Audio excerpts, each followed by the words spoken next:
Salvation sounds a new beginning. As distant hearts begin believing, redemption's bid is unrelenting. Your love goes on. Libro de Efesios, capítulo 6. Vamos a estar leyendo del 10 hasta el 14.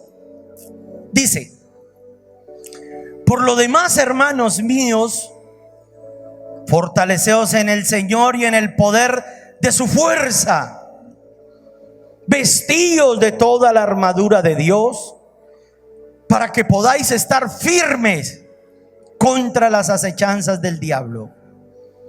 Porque no tenemos lucha contra sangre y carne, sino contra principados, potestades, gobernadores de las tinieblas de este siglo, huestes de espirituales de maldad en las regiones celestes. Por tanto, tomad toda la armadura de Dios, para que podáis resistir en el día malo, y habiendo acabado todo, estad firmes. Estad pues firmes, ceñidos vuestros lomos con la verdad, y vestidos con la coraza de la justicia. Amén. Hasta ahí y amén. Levante su mano al cielo y diga: Señor, abre mi entendimiento, ministra a mi corazón, revélame tu palabra y hazme un vencedor. Te lo pido, Dios, en el nombre de Jesús. Amén y amén. ¿Sabe qué dice el apóstol Pablo cuando le escribe a Timoteo? Le dice: por tanto, fortalezcanse en el Señor y vístanse de la armadura de Dios, para que puedan resistir el día malo. ¿Saben que hay días malos? ¿Cuántos saben que hay días malos? ¿Si han pasado algún mal día? Ay, no, una mala noche, pastor. No estoy hablando de eso. Hay momentos de calamidad. Habrá momentos en que usted se levanta y ese día amaneció con la depre. ¿Sabe de qué estoy hablando, verdad? Y todo le habla, casi muerden, digo. Y hay días en que se juntan todas las cosas al mismo tiempo. ¿Usted no le ha pasado un día así de esos? Un día que el niño se cayó y se golpeó, y él iba hacia el suelo y partió unos vasos y yo no sé qué más. Y preciso usted fue a recoger eso y tocó allá el cobrador de yo no sé qué algo. Y más encima el esposo iba tarde y le dijo: y para mí no hay desayuno. Y se fue todo bravo. Y empiezan a pasar una serie de sucesos que uno dice: uy, como que hoy es el día malo. Venga, les cuento un día malo que yo tuve. Un día amaneció un aguacero y nosotros habíamos aquí instalado unas carpitas. ¿Cuántos recuerdan las carpitas? Me gustaría tener las fotos, los videos. Y nosotros con ese amor nos vinimos con nuestros hijos, con unos muchachos de la iglesia, con los líderes. Echamos el piso, le hicimos las cerchas. Mi esposa cosió 460 metros de carpas. Y todos hicimos una inauguración en una Semana Santa. Fue algo lo más de maravilloso. Y nosotros todos contentos. ¡Ay, Dios mío! Y tan bonito. Y Dios me dio una palabra. En el libro ya me olvidó. Números, capítulo 24. En el verso 13, si no estoy mal, decía Dios: cuán hermosas son tus tiendas, oh Jacob. A él le habían agradado las tiendas. Y el día menos pensado amanece un aguacero tremendo y se hizo un efecto sombrilla. El aire entró como un vendaval, levantó las carpas y las tiró al piso. Allá llegó el cuñado, el Wilson, y me dijo: pastor, allá se desgració todo. Se desgració todo. Y yo, pero ¿qué quiere decir se desgració todo? Y solo hasta cuando llegué aquí fue que me di cuenta que era la desgracia que había sucedido. Y sí era una desgracia. Todas las carpas rotas en el piso, las columnas, todo desgraciado. Esa era la palabra, literalmente. Mire, hermano, ese día para mí fue uno de los días más difíciles en mi vida de pastor o en mi vida cristiana, porque yo me sentí como que el diablo era gigante y yo era un enanito, aunque sabía que Dios era más grande que él. Pero empieza uno como, y vine y me paré aquí y empezaron a llegar los fieles, empezó a llegar la gente, y la gente, en vez de animarlo a uno, ¿no? Es que, ay no, pastor, ese diablo cochino. Y yo necesitaba una palabra de aliento, pero no, todo el mundo, ay pastor, lo lamentamos. Y, uy, Dios mío, cuando vimos semejante desgracia, vine y me paré aquí, y desde aquí empecé a ver todo vuelto nada, y le dije: recojamos los escombros, recojámoslos. Y alguien se quedó mirando, me dijo: ¿en serio, pastor? Le dije: pues claro, esto hay que volverlo a levantar. ¿Y dónde vamos a hacer la reunión el domingo, pastor? Le dije: pues aquí. Y la gente me miraba. Algunos dijeron: hermano, o lo afectó la desgracia esa. Dijo: ¿aquí? Sí, aquí. Porque yo entiendo que es una guerra espiritual. Y yo tengo la armadura de Dios. Y cuando tengo puesto la armadura de Dios, soy más poderoso que Satanás, en el nombre de Cristo Jesús. No me gana ni una. Diga amén. Mire cómo dice el apóstol Pablo. Dice: vestidos de toda la armadura de Dios, para que podáis resistir el día malo. Van a venir días en que usted le van a dar ganas de salir corriendo. Pero note esto. Dice: ¿con qué lo visten? Verso 14. Estad pues firmes, vestidos vuestros lomos con la verdad. Número 1. Entonces, yo debo ponerme la armadura de Dios cada mañana. ¿Por qué? Porque yo no sé cuándo pueda llegar a suceder el día malo. Pero note que lo primero que el apóstol Pablo le enseña es a colocarse el cinturón de la verdad, vestidos sus lomos.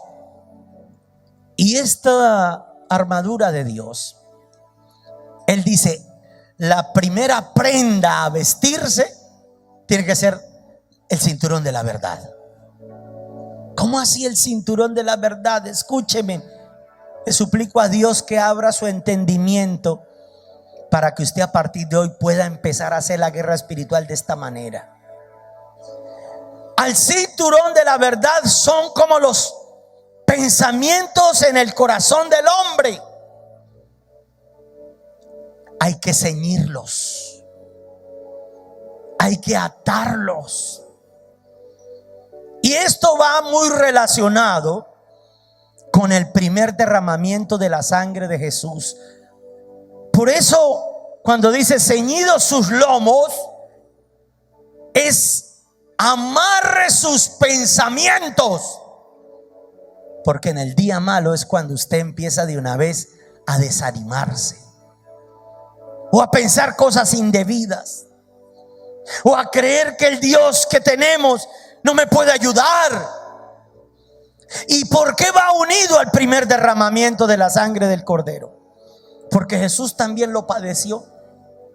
Porque él, siendo hombre, y aunque sabía de qué manera iba a morir, también lo atacaron sus pensamientos.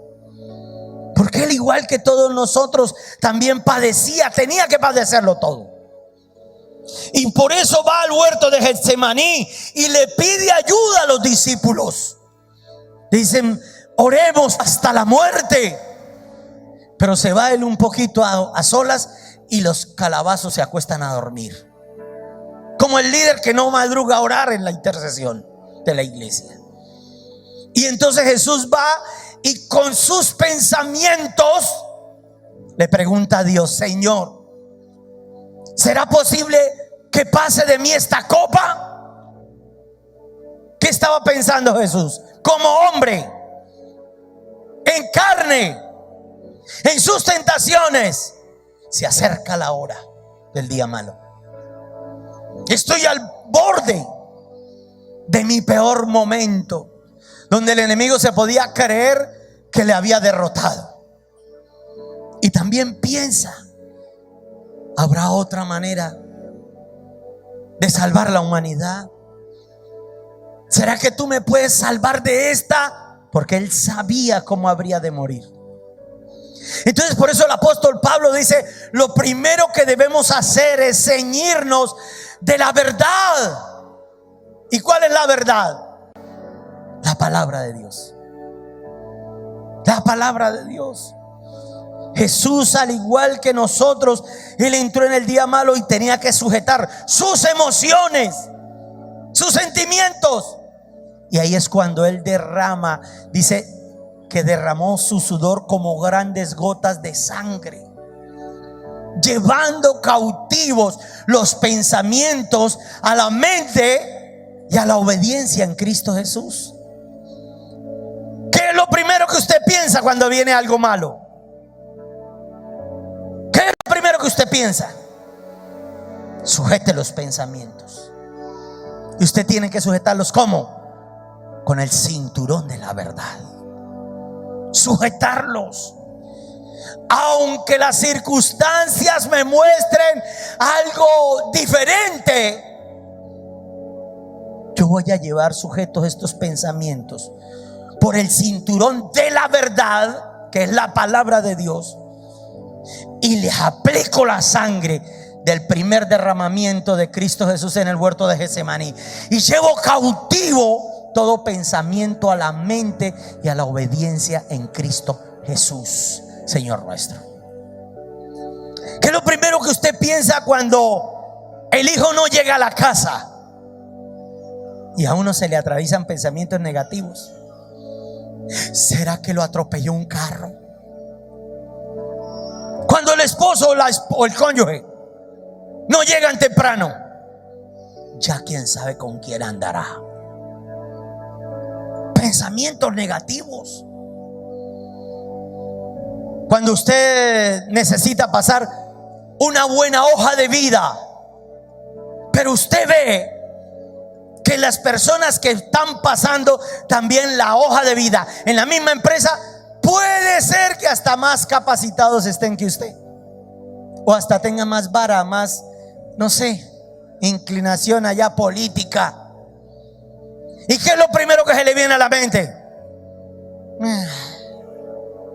Usted viera lo que se me vino a la mente el día que íbamos a hacer el remate de este predio, y habían tipos poderosos económicamente hablando. Y cuando yo les pregunto a esa gente: ¿cuánto usted piensa dar hasta por ese lote? Dijo uno: hasta 1,000 millones. De una vez el pensamiento, y tuve que atarlo, sujetar mi pensamiento con el cinturón de la verdad. Y entonces llevo ese pensamiento cautivo a la mente y a la obediencia a Dios. Ellos confían en carros y en caballos, pero nosotros confiamos en Jehová de los ejércitos, que es más poderoso. Y por eso estamos aquí. No porque tuviera plata. ¿Sujeta usted sus pensamientos con el cinturón de la verdad? Vas a tener que hacer una lista hoy, esta noche. Por favor, les dejo eso de tarea para mañana. Escriba ahí, tarea. Voy a revisar cuáles pensamientos míos tengo que sujetar o tengo que cambiar. ¿Cuáles? ¿Cuáles son los pensamientos que tengo que aplicarles el cinto de la verdad para sintonizarlos con la verdad de Dios? Y seguro que si usted lo hace esta misma noche, sáquese un tiempo. Ahora, hay pensamientos de maldad, hay pensamientos de muerte, pensamientos de enfermedad, pensamientos de lujuria, pensamientos de fracaso, de derrota, pensamientos de rechazo. Usted tiene que aplicarles hoy a esos pensamientos la sangre que Jesús derramó en el huerto de Getsemaní, el primer derramamiento. Por eso dice: ceñidos vuestros lomos de la verdad. Y esa es mi verdad. Mi verdad es que mi Redentor se hizo pobre para que por su pobreza yo fuese enriquecido. Esa es la verdad de Dios. ¿Cuántos dicen amén y le dan un aplauso al Rey?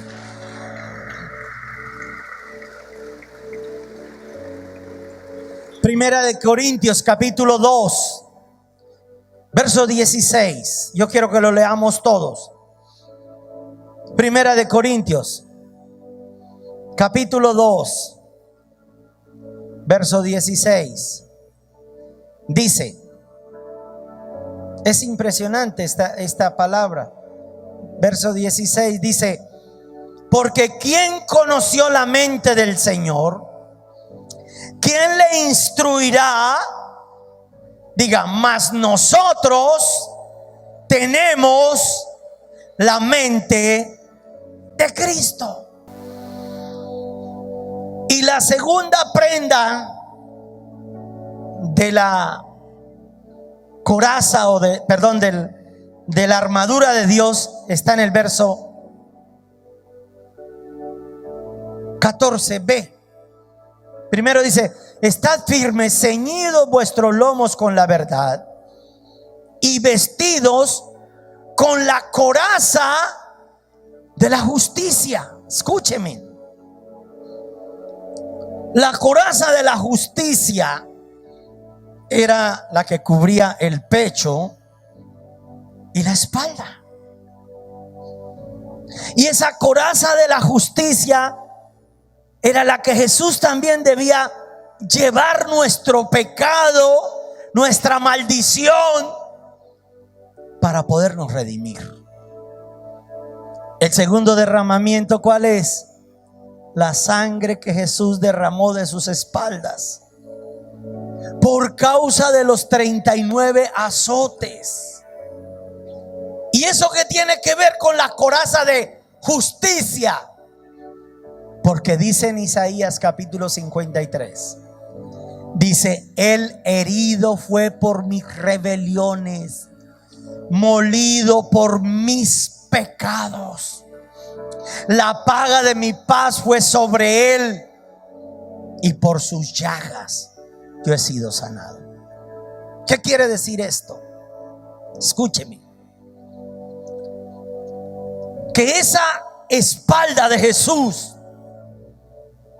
su sangre es la que me justifica. Nadie es justificado por las obras. Dice en el libro de Efesios capítulo 2 verso 8, dice: porque por gracia sois salvos por medio de la fe, y esto no es don de vosotros, para que nadie se gloríe, sino que fuimos salvos por su gracia, por el don inmerecido, por el derramamiento de esa sangre de sus espaldas, los azotes que merecemos, la paga de nuestro pecado. fue sobre él. Por eso cuando dice, primero vestidos con el cinto de la verdad, atar mis pensamientos. Y luego la coraza de la justicia, quite toda culpabilidad. No hacemos un buen devocional porque no sabemos ni cómo orar. Pero si usted hoy aprende a ponerse la armadura de Dios, por lo menos por hoy, estas dos prendas. Primero, saber que estamos en guerra. Tan pronto usted recibe a Jesús en su corazón, o tan pronto usted empieza a venir a una iglesia cristiana, el primero que se le va a poner es el diablo. Se le pierden las llaves, regaron la leche, yo no sé. Porque lo último que el diablo quiere es que usted venga a esta iglesia. Por eso les pone obstáculos, le pone pereza, le pone sueño, cansancio. Usted tiene que entender que el solo hecho ya de venir a la iglesia es una guerra espiritual que usted tiene que aprender a vencer. Pastor, ¿y los niños? Los niños son de Dios, tráigaselos para la iglesia. No saque excusas por los niños. Venza. Tiene que aprender que primero que estamos en una guerra espiritual. ¿Y cómo venzo esa guerra? Bueno, pues entonces lo primero que hacer, ceñir mis lomos con el cinturón de la verdad. Voy a ceñir mis pensamientos. Así como Jesús los tuvo que vencer allí en el Getsemaní, yo voy a aplicar el primer derramamiento de la sangre de Jesús y llevo cautivos mis pensamientos, los ciño a la verdad. Y la verdad está en las Escrituras. La verdad es Cristo. Jesús dijo: yo soy el camino, la verdad y la vida. Una vez que ciña mis pensamientos con el cinturón de la verdad, puedo ponerme la coraza de la justicia, porque estoy llevando mis pensamientos cautivos. Y ahí se le aparecerá como le hizo el enemigo a uno de los precursores bíblicos, y le dijo: ¿y tú quién eres para venir a reprenderme a mí? Yo sé lo que has hecho, le decía Satanás. Y has hecho esto y esto y esto. Y empezó a nombrarle todos sus pecados. Y él lo dejó que hablara el diablo un rato y dijo, a lo último le dijo: y si a todos mis pecados les aplico la sangre de Jesús que derramó de sus espaldas y me justifica, ¿qué pecado haya después en mí? Ninguno. Vas a tener que aprender a hacer la guerra espiritual, pero reclamando las promesas que Dios tiene para nosotros y poniéndose la armadura de Dios con los derramamientos de su sangre. Ahora el diablo no me puede venir a condenar. Al principio del ministerio, yo me acuerdo tanto una vez que un hombre fuimos a ministrar liberación, y el diablo se reía y se burlaba de nosotros. Y nosotros pues con ese deseo y con esa pasión de hacer la obra de Dios, y fuera, fuera, pero no sabíamos aplicar la sangre del Cordero de Dios. Y ese demonio se reía y se burlaba. Y entonces empecé a tratar de orar en lenguas, porque como un último recurso empecé a orar en lenguas. Y el diablo me hacía en la cara de la persona que le estábamos ministrando. Ya que no sabe que empieza a pasar por los pensamientos de uno.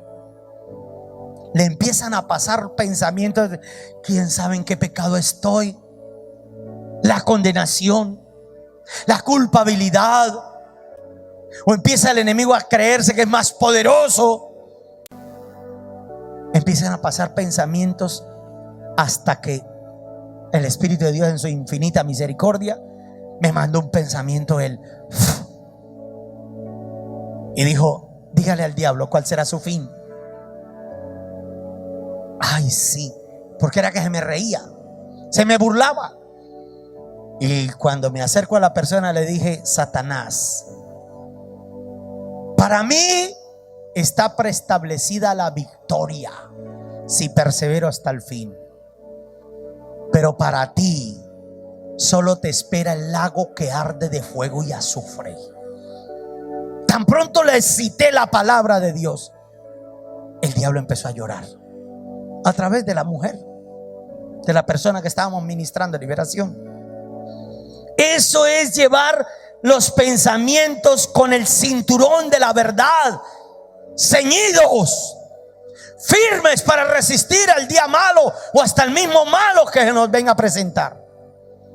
Y con la coraza de la justicia, yo no tengo por qué aceptar ninguna condenación. Tal vez usted está fallando. No me levante su mano. Fallamos. Pero por encima de todo, dice la Biblia, si 7 veces cayera el justo, 7 veces lo levantaré. Y dice: hijitos míos, estas cosas os escribo para que no pequéis. Pero si alguno pecare, abogado tenemos para con Jesucristo, para con Dios el Padre, que es Jesucristo el justo. Puede ser que caigamos, pero hay perdón, hay redención por su preciosa sangre. Él ya pagó por mí. No vino a condenarme, vino a libertarme, vino a justificarme. Dígame, vino a hacerme libre. Salvation sounds a new beginning. As distant hearts begin believing, redemption's bid is unrelenting.